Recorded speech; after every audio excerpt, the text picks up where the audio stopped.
Another member of the WWE Hall of Fame class. Oh yeah, Rikishi, dude. Rikishi used to be my favorite. The 400-pound Samoan captured the hearts. He's just fun. He's different. He's fun. When he was with Too Cool, is the best. Dance moves. That Rikishi is fat, all right. The charismatic Thank you for clarifying. Used his size and unique moveset to disarm his opponents. Definitely a unique moveset. I think you can't use anything but unique.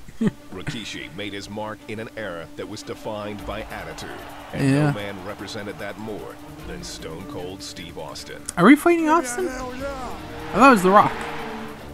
But at the 1999 Survivor Series, during the peak of his popularity, Austin was targeted. Oh, this is a callback to the 2K showcase with Austin.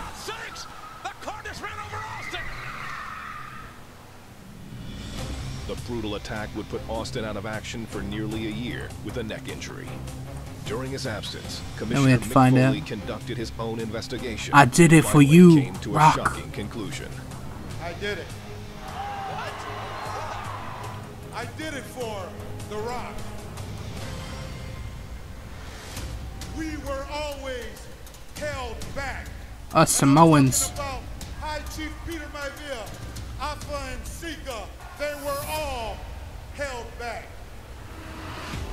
Misguided, Rikishi's admiration for The Rock soon turned to rage as the Great One refused to support Rikishi's actions.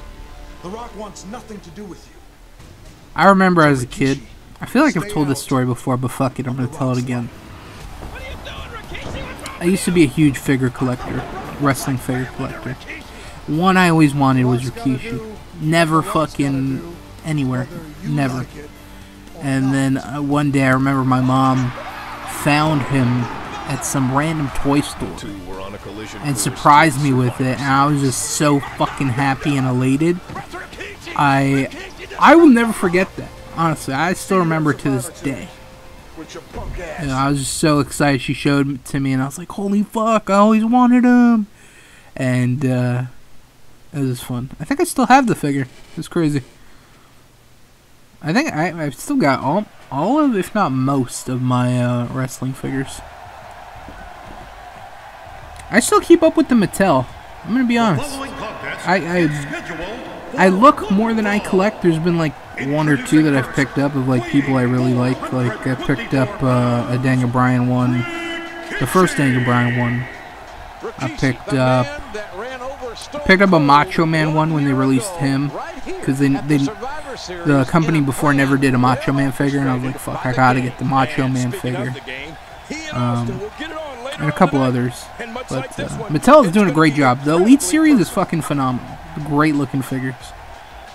That's just the type of figures I like. I like the figures with the articulation. Like the old figures, fucking figures now and figures then, like were pieces of shit compared to what we have now. They were so stiff back then. You couldn't do anything. No elbow joints, no knee joints. Only moves at the shoulder up and down. Like now, the fucking shoulder moves 17 different ways. You know, it's ridiculous. Anyways, we're gonna move on to more WrestleMania talk while this is doing the intros. So next match, we got Luke Gallows and Carl Anderson versus Enzo Amore and Big Cass versus Cesaro and Sheamus, and a triple threat for the WWE Raw Tag Team Championship. This should be a good match. I think I didn't mention this with the Andre the Giant Memorial Battle Royal. That's probably gonna be on the pre-show. I kind of expect this one to be on the pre-show. I wouldn't be surprised if it's on the main show, but I can see it being on the pre-show. Maybe. There's one other tag team match, so maybe it might be on the main card. It might be on the main card. We'll see. But who do I think is going to win here? I think Enzo and Cass are definitely going to win it. It's WrestleMania. They're probably going to send the crowd home happy. So it's either going to be Enzo and Cass, or Luke Gallows and Carl Anderson are going to retain. Those are my predictions. But this will probably be a fun and entertaining match. Next, a match that I'm actually... Oh, we're not playing as Rikishi? What the fuck? We're doing a Hall of Fame fucking match. We should be playing as the person, but we're not. Whatever. We're playing as The Rock, so fucking random. So the next match that I'm definitely looking forward to, it might be the match I'm excited for the most. If not, definitely top 3, maybe even top 2. Austin Aries versus Neville for the Cruiserweight title. I am so excited for this. I hope they give these guys some time, at least like 10 to 12 minutes at the most. Like, just let these fucking guys go. Like, I think they can put on a phenomenal match. I'm super excited to see Aries in the Cruiserweight division. I'm kind of sad that he's not on NXT anymore. I would have liked to see him do some more stuff there, especially he was supposed to feud with Hideo, and then Hideo got injured, and then I think Aries got injured. I don't even remember how he got injured, but then he was doing Cruiserweight commentating, and then eventually moved into the Cruiserweight division, so I'm excited to see him there. I hope it doesn't limit him. Like, I hope he's not in the Cruiserweight division forever. I hope he can break out and do some other stuff as well. Like, maybe, you know, be on the action. Like, the Cruiserweight show is not even the Cruiserweight show, just the Cruiserweight division, specifically on Raw, is kind of limited to their own guys, and they're pretty kept away from the main roster, so I hope he can kind of break away from that, and maybe, you know, go for the IC title. Which one's on? No, it's the US title that's on Raw. Maybe go for that, maybe even a potential, like, world title match. I'm not thinking that far, but you know what, maybe, you know, you never say never, but I'm looking forward to this match. Neville and Aries are great. I don't know if they've ever had a match, so I'm definitely looking forward to that. And I don't know who I want to win. I'm impartial to either. It doesn't matter to me who's gonna win that. I'd like to see Neville, because heel Neville kind of interests me, even though I haven't seen much of his stuff. I just think, you know, the Cruiserweight's lacking some solid heels, so I think, you know, keep building him up, let him be the Cruiserweight champion, and then maybe have another match in the future between Aries and Neville. Maybe a ladder match. Oh shit! Maybe get like a bunch of guys in a ladder match. I don't know. It might be a clusterfuck. Maybe just a one-on-one wrestling match will be fine. But imagine this: fucking Rich Swann.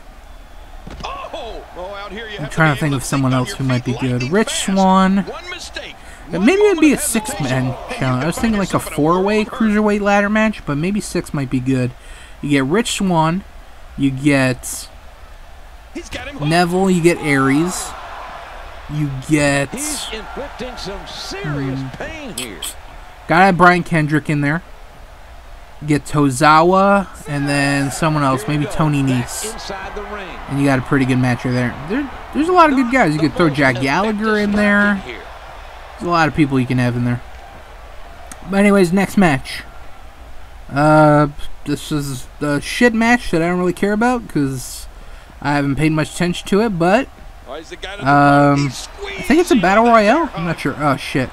Can I lose here? No, I can't. Okay, awesome. So it's like it's like a, I don't know if it's a gauntlet match or Battle Royale or whatever the fuck. Just all the SmackDown women are going to be in a match. I don't know if it's one fall to a finish or elimination, but this is going to be a women's clusterfuck match on SmackDown. This is probably going to be on the pre-show, which kind of sucks because the Raw women's division definitely gets more attention than the SmackDown one, but I think the SmackDown one's kind of can compete with the Raw one, but they're definitely not going to get a chance because the Raw one has more of the name base, so that kind of sucks. But yeah, this is probably going to go on the pre-show. Again, I don't really care who wins here. Not that I don't care. I've got no stake in this. So it doesn't matter to me. I've heard a lot of good things about Alexa Bliss, so Naomi's won the title, right? If Naomi hasn't won the title, I think she did, because she relinquished it because she got injured. I don't know. Like I said, I don't really care who wins this. It's no big deal to me. Okay, I think I got the quick time event. Damn, Rikishi thinks he's fucking Triple H over here. We're gonna talk about Triple H in a second. I don't know if he's gonna... I don't know if he's on this WrestleMania card. Because I don't know if they've canceled the Seth Rollins Triple H match. It's not on the list, so... maybe they did. What do we got? Perform the People's Elbow. Do I have it? No, I need to build up a finisher. Come here, buddy. And a nice signature. Oh, perfect, dude. He's going to steal it, dude. He might steal. I don't know. Whatever. It's giving me a little bit of time. Next match. Dean Ambrose versus Baron Corbin for the IC title. This is probably going to be on the pre-show. I can definitely see Corbin winning. I haven't kept up with their feud, so I don't know too much about it, but I can definitely see Corbin winning the IC title. Ambrose doesn't really need it. He's probably going to get thrown in the world title contention, or he's probably just going to feud with someone else. So or maybe they'll feud over the IC title, but either way I see Corbin winning it because Ambrose doesn't really need it.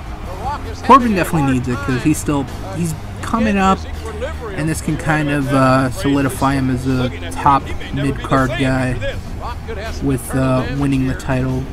Oh, what do we got here? What's with getting attacked after the match? So far we've had 2 post-match attacks. We got Jake the Snake beat the shit out of Macho Man, and now we got Rikishi beating the shit out of fucking The Rock. Oh, man. It's not being good to my people. I think it was weird anyways that we were playing fucking The Rock instead of Rikishi. Just fucking do the match where Rikishi was,